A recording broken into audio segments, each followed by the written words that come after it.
আসসালামু আলাইকুম রাহমাতুল্লাহ। আমার প্রিয় ভিউয়ার্স সবাই কেমন আছেন? আশা করি সবাই ভালো।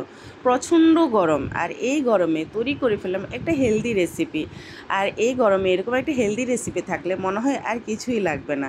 আমি এই হেলদি রেসিপিটা কীভাবে তৈরি করেছি সেটা আজকে আপনাদের সাথে শেয়ার করব। ইনশাল্লাহ আপনারা আমার সাথে থাকবেন পুরো ভিডিও জুড়ে, তাহলে বুঝতে পারবেন যে এই হেলদি রেসিপিটা আমি কীভাবে তৈরি করেছি।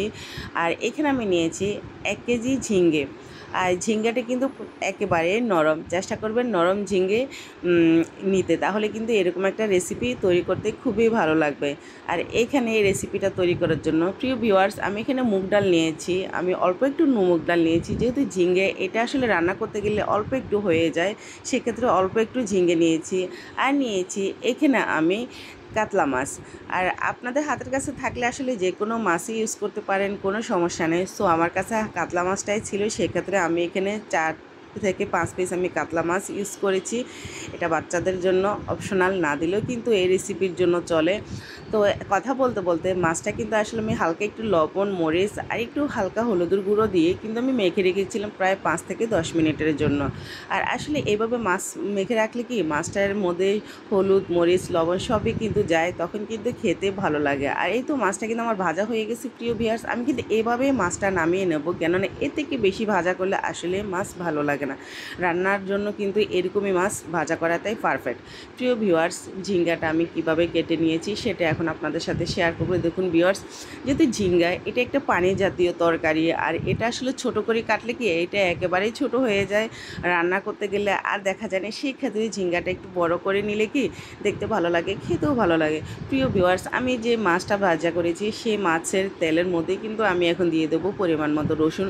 ভিউয়ার্স, এই রেসিপিটার জন্য অবশ্যই এখানে একটু আস্ত রসুন ইউজ করবেন, কেননা আস্ত রসুন যখন ইউজ করবেন এটার ফ্লেভারটাই পুরো ঘর বা কিচেনটা কিন্তু মোহমোহ করে, আর তরকারিটা খেতে কিন্তু খুবই ভালো লাগে। যেহেতু ধরতে গেলে এক কথায় নিরামিষের মতো, সেই ক্ষেত্রে কিন্তু আমরা যদি এভাবে একটু রসুনটা দিই তাহলে কিন্তু খুবই ভালো লাগে।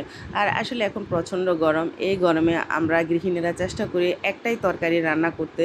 আর একটা তরকারিটা যদি হয় সেটা মনের মতো এবং লোভনীয়, তাহলে আসলে কিন্তু আর 10টা তরকারির প্রয়োজন হয় না, কেননা অনেক গরম। এই গরমে যত কম আমরা কিচেনে থাকবো, যত কম আমরা রান্না করব, যত হেলদি খাবারগুলো আমরা তৈরি করব, আসলে তাহলে কিন্তু আমরা সুস্থ থাকবো। চেষ্টা করবেন এই সময় একটু হেলদি খাবার তৈরি করে বাচ্চাদের খেতে এবং নিজেরাও খেতে, তাহলে বাচ্চারাও সুস্থ থাকবে, আমরাও সুস্থ থাকবো ইনশাল্লাহ।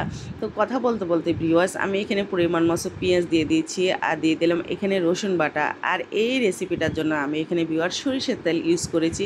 চেষ্টা করবেন এই রেসিপিটার জন্য অবশ্যই সরিষার তেলটা ইউজ করতে, তাহলে কিন্তু পারফেক্ট মজাটা পাবেন। আর যদি আপনাদের হাতের কাছে আসলে সরিষার তেলটা না থাকে, তাহলে সেক্ষেত্রে আপনারা ফ্রেশ তেলটা ইউজ করতে পারেন। তো এই তো এইদিকে আমি কিন্তু এখন পেঁয়াজটাকে একটু তেলের সাথে খুব সুন্দর করে ভাজা করে নিয়েছি। আর এখানে আমি 2 চামচের মতো আমি লাল মরিচের গুঁড়া দিয়েছি। ভিউয়ার্স, আমার এই লাল মরিচের গুঁড়াটা কিন্তু মিষ্টি লাল মরিচ, সেক্ষেত্রে আমি একটু বেশি ইউজ করলাম। আর দিয়ে দিলাম হালকা একটু জিরা ধনিয়ার গুঁড়া। আসলে নিরামিষ তরকারির জন্য কিন্তু জিরা ধনিয়ার গুঁড়াটা কিন্তু বেশি দিতে হয় না, একটু কমে দিলে চলে। আর দিয়ে দিলাম ফ্লেভারের জন্য এখানে এলাচ। অবশ্যই এখানে কিন্তু এলাচটা একটু ইউজ করবেন। ভিউয়ার্স, আর একটা কথা বলি, এখানে আমি প্রথমে যে রসুনটা দিয়েছি, চেষ্টা করবেন এরকমভাবে রসুন দিয়ে কিন্তু এই রেসিপিটা তৈরি করে খেতেন, তাহলে ভিউয়ার্স আপনারা বুঝতে পারবেন এটা কতটাই লোভনীয় হয়। অন্য কোনো তরকারি আমি মনে করব যে একদমই লাগবে না, ছোট বড় সকলকেই কিন্তু এই রেসিপিটা খেতে পারে। আর এই তো এইদিকে আমি যে মুগ ডালটা দিয়েছি, এটা আমি এখন খুব সুন্দর করে একটু ভাজা ভাজা করে নেব। আর ভিউয়ার্স, আমি আর একটা কথা বলতে ভুলে গেছি, আমার মুগ ডালটা কিন্তু আগে থেকে ভাজা করাই ছিল। আর সব সময় আপনারা যদি মুগ ডাল খেতে চান, চেষ্টা করবেন মুগ ডালটা কিন্তু ভেজে একটা বয়ামের মধ্যে সুন্দর করে রেখে দিতে ভিউয়ার্স, তাহলে কিন্তু সেটা দীর্ঘদিন যাবত থাকে এবং সেটা খেতেও ভালো লাগে। তো আমার মুগ ডালটা ভাজা হয়ে গেছে। এখন আমি এখানে 2 কাপ, আমি এই যে কাপটা দেখেছেন ভিউয়ার্স, আমি কিন্তু অফ ক্যামেরায় আরেক কাপ পানি দিয়েছি। সো আমার কিন্তু এখানে 2 কাপ পানি লাগবে এই ডালটা সিদ্ধ হতে। ভিউয়ার্স, পরে কিন্তু আর কোনো পানি দেওয়া লাগবে না, কেননা আসলে ঝিঙ্গে তরকারির মধ্যে পানি দেওয়া একদমই প্রয়োজন। এটা একটা পানি জাতীয় একটা তরকারি। আর দিয়ে দিলাম স্বাদ মতো লবণ। প্রিয় ভিউয়ার্স, আসলে লবণটা হচ্ছে যে কি আমরা আমাদের স্বাদ অনুযায়ী দিতে পছন্দ করি, চেষ্টা করবেন স্বাদ অনুযায়ী লবণটা ইউজ করতে। আমি লবণের পরিমাণটা বললাম না। তো এই তো কথা বলতে বলতে প্রিয় ভিউয়ার্স, আমার কিন্তু এখানে মুগ ডালটা কিন্তু মাশাল্লাহ মোটামুটি কিন্তু সিদ্ধ হয়ে গেছে। আর এটা আসলে ঘুটনি দিয়ে ঘোটার একদম প্রয়োজন নেই, কেননা এটা যেহেতু আমি ঝিঙ্গে দিয়ে রান্না করবো সেক্ষেত্রে এটা এমনিতেই মানে গলে যাবে। তো এই তো কথা বলতে বলতে ভিউয়ার্স, আমি এখন ঝিঙ্গাটা দিয়ে দেবো। আর এখানে কিন্তু আমি 1 কেজি ঝিঙ্গাই কিন্তু ইউজ করতে ভিউয়ার্স। আর এইভাবে কিন্তু খুব সুন্দর করে কিন্তু একটু নেড়ে চেড়ে দিবেন, যাতে ডালের সাথে যাতে এটা খুব ভালোভাবে মিশে যায়। আসলে এখন এতটাই গরম ভিউয়ার্স, ডাল জিনিসটা কিন্তু আমাদের খেতে খুবই ভালো লাগে, কেন ডাল আম মানে টক জাতীয় খাবারগুলোই আমাদের একটু খেতে ভালো লাগে। আর এরকম নর্মাল তরকারিগুলোই কিন্তু খেতে ভালো লাগে। চেষ্টা করবেন এসব তরকারি খেতে এখন গরমের মধ্যে। তো এই তো কথা বলতে বলতে কিন্তু আমি খুব সুন্দর করে কিন্তু নেড়ে চেড়ে দিচ্ছি। এই পর্যায়ে আমি প্রায় 2 থেকে 3 মিনিটের জন্য আমি এখানে একটু ঢাকনাটা ইউজ করব। আর পরবর্তীতে আর কোনো ঢাকনা ইউজ করা লাগবে না। আর এভাবে ঢাকনা দিয়ে আমি কিন্তু 3 থেকে 4 মিনিটের জন্য রান্না করে নিচ্ছি।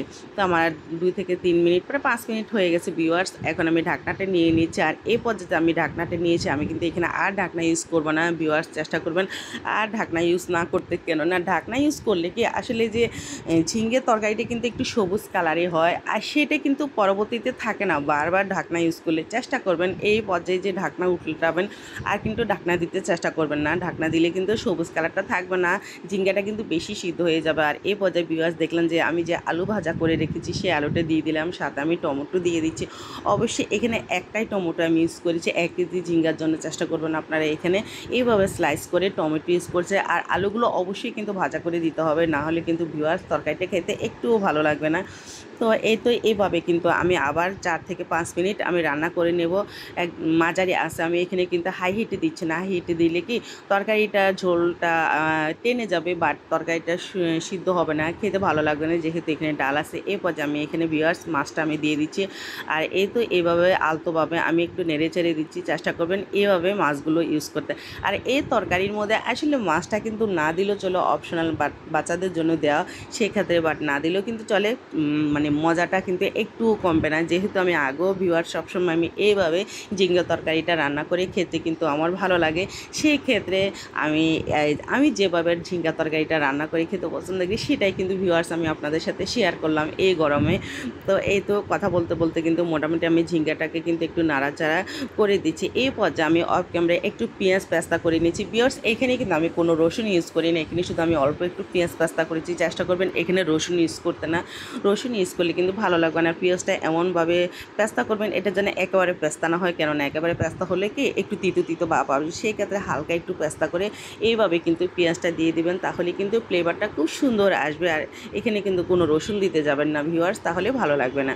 তো এই পর্যায়ে আমি এখানে পরিমাণ মতো ধনিয়া পাতা দিয়ে দিচ্ছি। আর এই তরকারিতে আসলে কিন্তু ধনিয়া পাতাটা না দিলে কিন্তু একদমই ভালো লাগে না, সেই ক্ষেত্রে কিন্তু অবশ্যই এখানে একটু ধনিয়া পাতাটা বেশি করে ইউজ করবেন ভিউয়ার্স। তো আমি কথা বলতে বলতে ভিউয়ার্স আমি রান্নাটা কিন্তু সম্পূর্ণ শেষ করেছি, এখন আমি সার্ভ করে নিচ্ছি। প্রিয় আমার ভিউয়ার্স, দেখুন আমি আমার রান্নাটা কতটা লোভনীয় এবং কতটাই ইয়াম্মি হয়েছে। আর এ পর্যায়ে এইভাবে আমি ঝিঙ্গে রেসিপিটা তৈরি করে আপনাদের সাথে শেয়ার করলাম। ইনশাল্লাহ আপনাদের ভালো লাগবে। চেষ্টা করেছি স্বাস্থ্যকর একটা রেসিপি আপনাদের সাথে দেখাতে। সো এই তো মাশাল্লাহ খুব সুন্দর একটা কালার এসেছে। আজকের মতো আমি এখানে বিদায় নিচ্ছি। সবাই ভালো থাকবেন, সুস্থ থাকবেন। আল্লাহ হাফেজ, আবার দেখা হবে।